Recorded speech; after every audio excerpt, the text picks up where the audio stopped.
ध्यानाभ्यास के लिए कृपया अपने नेत्रों को बंद कर लीजिए। बाहर भौतिक जगत है जो सुख का बना हुआ नहीं है। उसके आश्रय से ही हम संसार में परिभ्रमण कर रहे हैं। अब अपने आध्यात्मिक जगत को पहचानिए। आध्यात्मिक जगत की बात तो लोग करते हैं, पर वह आध्यात्मिक जगत क्या है, उसका स्वरूप क्या है, उसकी पहचान नहीं हो पाती, क्योंकि वह जगत इंद्रिय गोचर नहीं है, अर्थात ज्ञान गोचर नहीं है। वह सुख स्वभावी होने से केवल संवेदन गोचर है। संवेदन शारीरिक सुख दुख का होता है। शारीरिक सुख दुख के अनुभव से ही हमको आध्यात्मिक जगत का परिचय होता है। आध्यात्मिक जगत वह अपना स्वरूप है। वह प्राप्त मूर्त शरीर के आकार है और हमको स्वमेव स्वाधीनता से प्रत्यक्ष अनुभव में आता है। सदा हम बहिर्मुख नहीं रहते हैं। हमको अपना आध्यात्मिक जगत जो अमूर्त शरीर है, उसमें यह मैं हूँ ऐसा हमको अनुभव स्वमेव होता है। तो भौतिक जगत जो अचेतन है, सुख स्वभावी नहीं है, उसका आश्रय करते हुए हम सुखी नहीं हो सकते हैं। सुख के स्थान पर हम दुख ही पाते हैं। आध्यात्मिक जगत अनुभव का विषय है। शारीरिक सुख दुख रूप से ही हमको आध्यात्मिक जगत का परिचय होता है, क्योंकि हमारा आध्यात्मिक जगत शरीराकार है। सिर से पांव तक ये आध्यात्मिक जगत है। इसके हमको वेदता अनुभव करने वाला होना है। हम चाहें तो अपने नाम के आगे ये डिग्री लगा सकते हैं आध्यात्मिक वेदता की, तो डिग्री से हम वेदता नहीं हो जाते। जब हम बाह्य मूर्त जगत से हटकर अपने सिर से पैरों तक ही स्थित होते हैं, वहाँ के सुख दुख का ही हम संवेदन करते हैं, तो हम आध्यात्मिक जगत के वेदता होते हैं। वेदता नाम ज्ञान का नहीं है, ज्ञायक का नहीं है। वेदता माने संवेदक होते हैं। अपने आध्यात्मिक जगत अर्थात अपने आभ्यंतर अमूर्त शरीर के सुख दुख का हम वेदन अनुभव एहसास करते हैं, तो हम आध्यात्मिक जगत के वेदता होते हैं और उसके उत्तम सुख को भोगते हैं।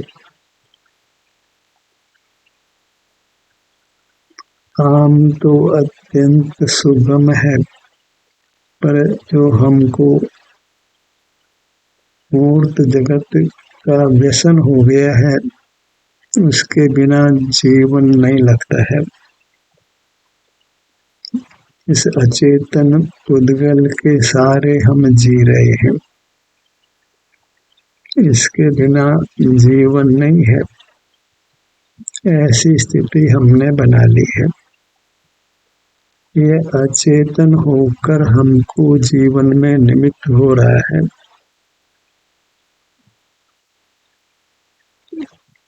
वह जीवन सुखमय नहीं है, क्योंकि उसमें सुख स्वभाव का तो मरण ही होता है। वैश्विक सुख दुख ही हम पाते हैं, और वैश्विक सुख भी दुख ही है। जब अंतर में जुड़कर हम शारीरिक सुख का अनुभव कर लेते हैं, तो हमको वैश्विक सुख के साथ भेद ज्ञान होता है। वैश्विक सुख फिर दुख लगता है। अब शारीरिक सुख ही भोगना हमारा स्वभाव है, ये कुछ समझ नहीं आती है।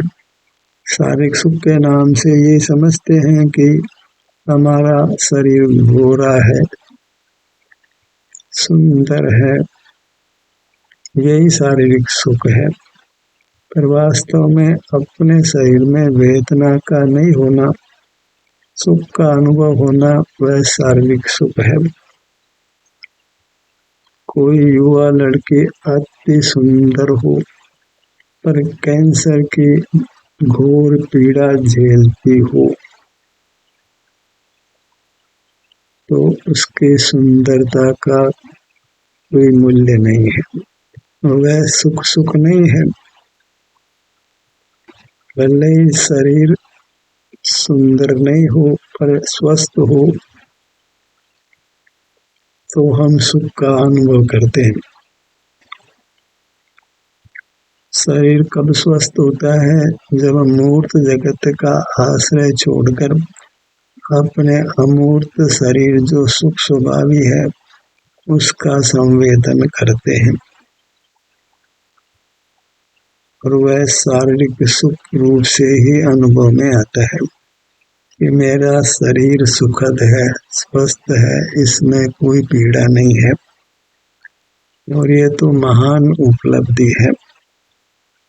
पर इसको भी हमने बराबर जांचना है।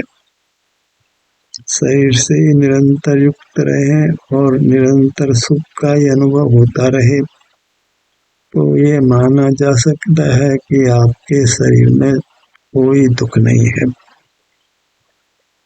अंतर में जुड़कर कुछ ठहर कर देखिए तो बद्ध कर्म उदय पाकर आपको वेदना देता है और आप अपने आप को अस्वस्थ महसूस करने लगते हैं, और वह वास्तविक स्थिति है।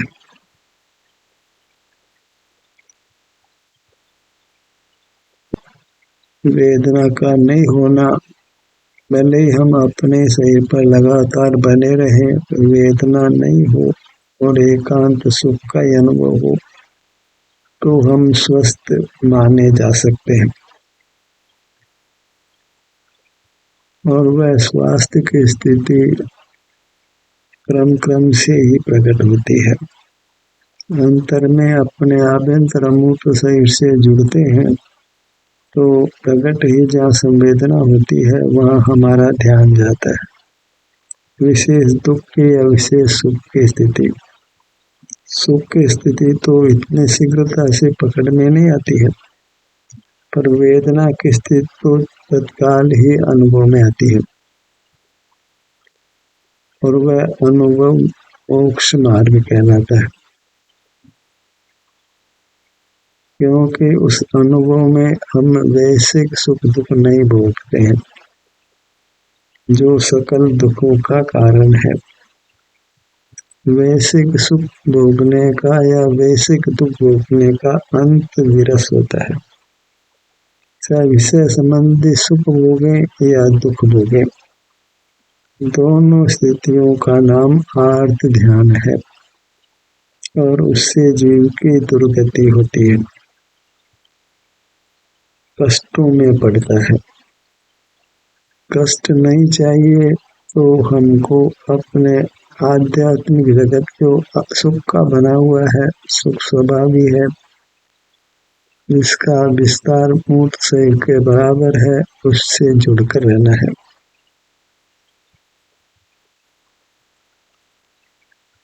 सहिष्णु होकर धैर्य के साथ इस काम को करना है।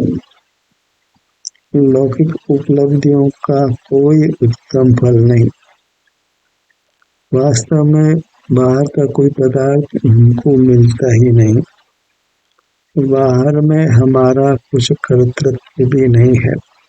हर पदार्थ स्वयं परिणमन करता है, वह कैसा परिणमन करे यह चुनाव उसके पास है, हमारे पास बिल्कुल नहीं है। हम अपने जीवन में ही चुनाव कर सकते हैं, दूसरे के जीवन में नहीं कर सकते। बच्चों पर हम अपना दबाव डालें तो भी बच्चा हर परिणाम स्वाधीनता से ही करता है, स्वयं ही करता है। उसके माता पिता उसके परिणाम को नहीं करते।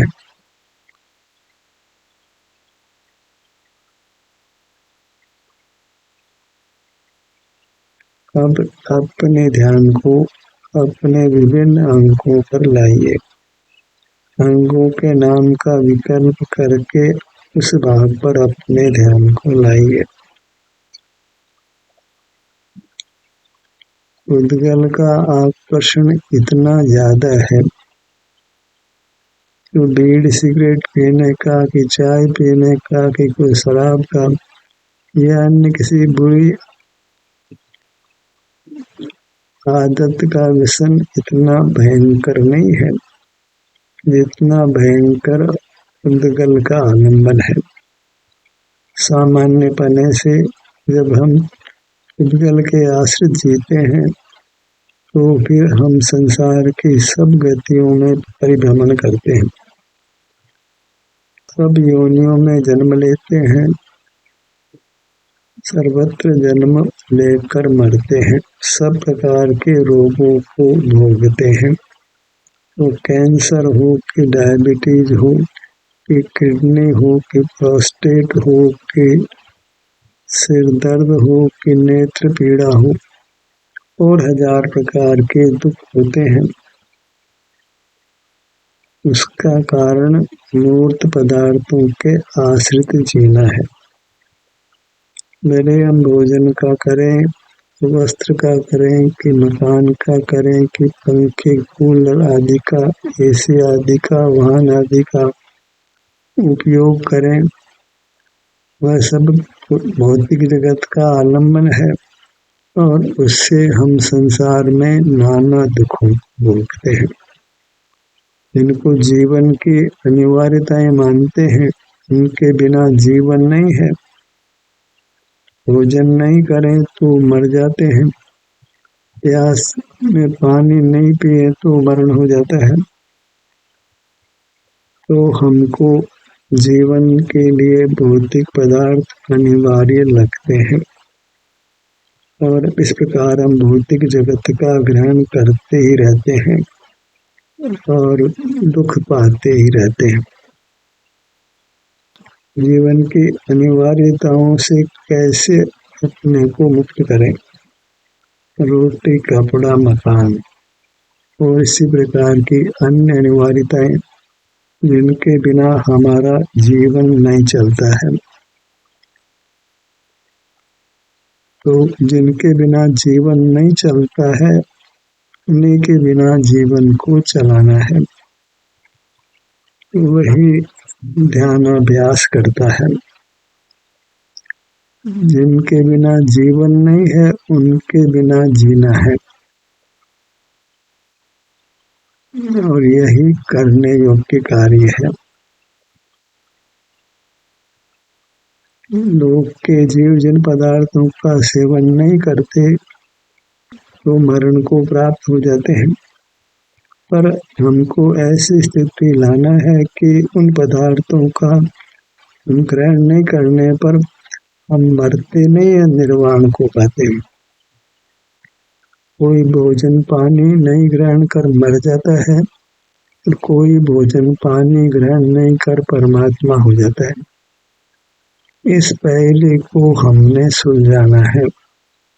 एक भौतिक जगत से जीता है, एक भौतिक जगत के त्याग से निर्वाण पाता है। आम जीव तो भौतिक पदार्थ के बिना शीघ्र ही मर जाता है। कुछ काल भी नहीं जी पाता है और अपने स्वानुभव के बल पर जीव अनंत काल बिना भोजन पानी पूर्ण सुख से जीता है और उसका नाम मोक्ष मार्ग और मोक्ष है। जीवन की अनिवार्यताओं से मुक्त हो जाना। जो हमें अनिवार्य लगते हैं वो फिर अनिवार्य नहीं रहे।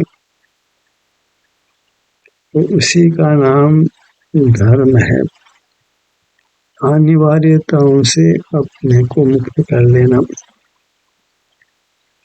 तो जितना भी अनिवार्य भौतिक जगत है, उससे छुटकारा पाने का साधन अपना आभ्यंतर अमूर्त शरीर है।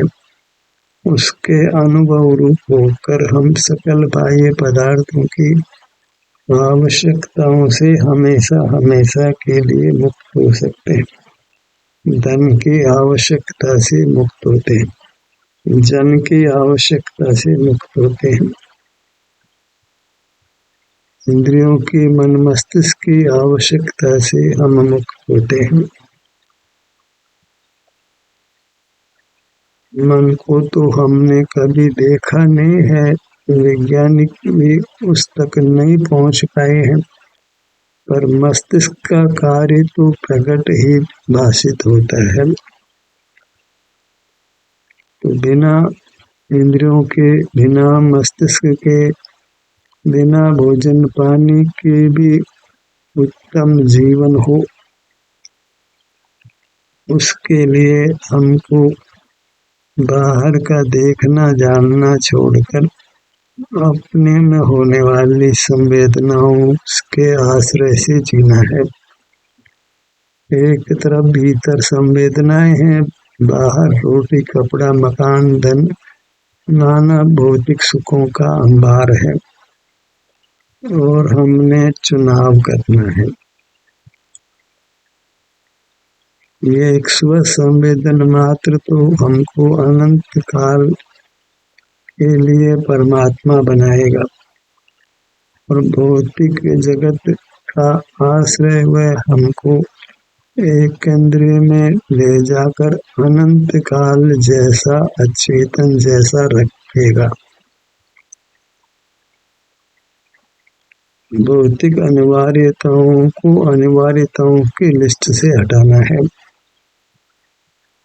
इसके लिए हमको अपनी मूर्त का अनुभव करना अनिवार्य करना है, उसमें कुछ भी छूट नहीं लेना है, क्योंकि वह जीवन की वास्तविक आवश्यकता है, वास्तविक नेसेसिटी है, यथार्थ नेसेसिटी ऑफ लाइफ हमारा आभ्यंतर अमूर्त शरीर है। इस बात को हमने अच्छी तरह समझकर उसके आश्रय से रहना है। भौतिक जगत के स्थान पर आध्यात्मिक जगत जो अपना अमूर्त शरीर है, उसका संवेदन अनुभव करते हुए रहना है। सिर का भाग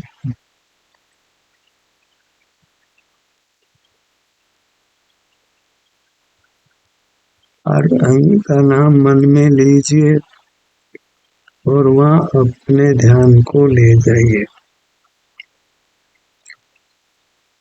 चलते फिरते खाते आपको अपने अंगों के नाम का विकल्प होता रहे, जैसे अंगूठा, तर्जनी, मध्यमा, अनामिका, कनिष्ठा। नेत्र युगल, कर्ण युगल, नासिका, ओठ, दंत पंक्ति, जिह्वा, तालु, कंठ, कुल्फी, गाल। अपना ध्यान त्वरा से अंगों पर जा सकता है, पर यह एक व्यसन की तरह बने। उत्तम व्यसन है ये कि हम अपने इस अंग के नाम के स्मरण में व्यस्त रहते हैं। हम मुंह से बोलें तो लोग यही समझे कि ये बहुत बड़ा पागल है। मौन से ही अपने अंगों के नाम का स्मरण कर अपने अंगों पर जाएं, पर कदाचित बोल कर भी इस काम को करें। दोनों भावों का मध्य भाग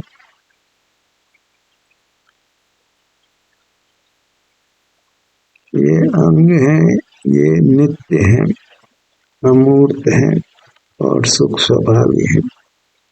यहाँ भले ही संवेदना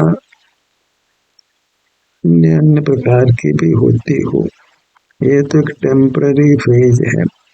अन्यथा तो फिर अपने संपूर्ण शरीर में निरंतर संवेदना होती है, अनित्यता भाषित ही नहीं होती, वर्णमन भाषित ही नहीं होता, कुछ परिणमन नहीं, कुछ परिवर्तन नहीं। इसको ध्रुव अचल अनुपम गति सिद्ध गति बोलते हैं। गति नाम तो जाने का है, मनुष्य देव मार्गी जाते हैं, पर सिद्ध गति तो गति कहने का ही नाम है, वहाँ तो कोई गति है ही नहीं। आप जहाँ हैं वहाँ है, स्थिर है, पर्वत की तरह कंप है।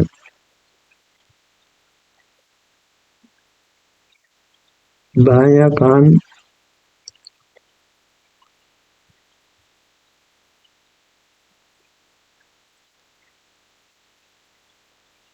दाया कान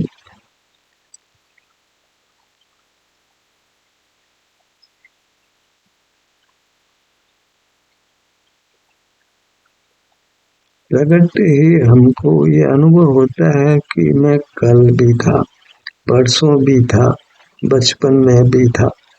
और नित्यता किसका नाम है? जो एक समय से दो समय भी टिक जाता है वह अनित्य नहीं है। अनित्य नाम तो क्षण भर का है। जगत में कोई पदार्थ क्षणिक नहीं है, एक भी नहीं है, एक भी पदार्थ अनित्य नहीं है। सब अनादि निधन है, नित्य है। और संवेदना में जो अनित्यता भाषित होती है वह तो हमारा दोष है। बहिर्मुख रहे हैं, कर्म संचित किया है, तो अलग अलग प्रकार की संवेदना हमको अपने एक ही भाग में, अलग अलग समय में या विभिन्न भागों में साथ होती है। किसी भाग में वेदना है, किसी भाग में आराम की स्थिति है, किसी भाग में अधिक पीड़ा है। अपनी मूर्त ही कर्म के संबंध से इस प्रकार खंड खंड हो गई है, दुर्दशा हो गई है, हमें उसकी कोई चिंता भी नहीं है। जो एक रूप है सिर से पांव तक, उसने अपनी एक रूपता को खो दिया है। कोई कहता है मेरे सिर में दर्द है, कोई कहता है मेरे घुटनों में दर्द है, कोई कहता है मेरे कमर में दर्द है। हमने अपनी मूर्त को कर्म के संबंध से पुद्गल के साथ युक्त होकर खंडित कर दिया है। अखंड में भी खंड हो गया संवेदनाओं के रूप से। अन्यथा तो पूरी मूर्त में एक सुखद संवेदना निरंतर बनी रहती है, जहाँ उत्पाद व भाषित नहीं होता है। उत्पाद व भाषित होता है ये विकल्प हो गया, जहाँ द्वैत हुआ वह विकल्प हो गया, और परमात्मा को ऐसा द्वैत नहीं होता है। एक ही प्रकार की सुखद स्थिति परमात्मा को अनुभव में आती है, जहाँ दो समय भी भाषित नहीं होते। परिवर्तन हो तो भाषित होता है, एक रूपता में कोई भेद भाषित नहीं होता। वहाँ सिर्फ नित्यता है, अनित्यता का स्वप्न भी नहीं आता है। ऐसी स्थिति हमको बनानी है। अपने आध्यात्मिक जगत जो अपना अमूर्त शरीर है, इसके साथ युक्त होकर, क्योंकि इसके विभिन्न भागों में अलग अलग संवेदना है, क्योंकि अलग अलग पुद्गल बना है, तो हमको अपने मूर्त के हर भाग पर जाकर वहाँ बद्ध पुद्गल को अलग करना है, और फिर सर्वांग में एक आनंद की अनुभूति निरंतर एक सी बनी रहना, जहाँ अनित्यता का बोध नहीं हो, एक नित्यता हो, नित्यता का विकल्प नहीं है, पर अनुभूति नित्य हो जाती है, उसका व्यय नहीं होता है। वही अनुभूति अगले समय, वही अनुभूति अगले समय, अनुभूति में निरंतर एक आनंद का भोग है, वहाँ निरंतरता का विकल्प भी नहीं है। ऐसी निर्विकल्प स्थिति आध्यात्मिक जगत के आश्रय से होती है, जो आध्यात्मिक जगत नित्य है, अनादि से है। पांव से मस्तक तक जो हमारा विस्तार है, भले आकृति में बदलता रहता हो रबड़ की तरह से, पर वह तो जितना है उतना ही है, उसमें कुछ कम ज्यादा होता नहीं। ऐसे परमात्म रूप अपने आध्यात्मिक जगत के आश्रय से जीना है, इस भौतिक जगत से पीछा छुड़ाना है। उस भौतिक जगत से क्या, उसका आश्रय करने के अपने व्यसन से पीछा छुड़ाना है। जो उद्गल के बिना नहीं चलता है, यही बात खत्म करनी है, और वह हम खत्म कर सकते हैं। आध्यात्मिक जगत की इतनी बड़ी ताकत है कि हमको भौतिक जगत के आलम्बन से मुक्त कर सकता है, तो उसी से हमको मुक्त होना है। ध्यान का सत्र यही समाप्त होता है। आपकी सहभागिता के लिए धन्यवाद।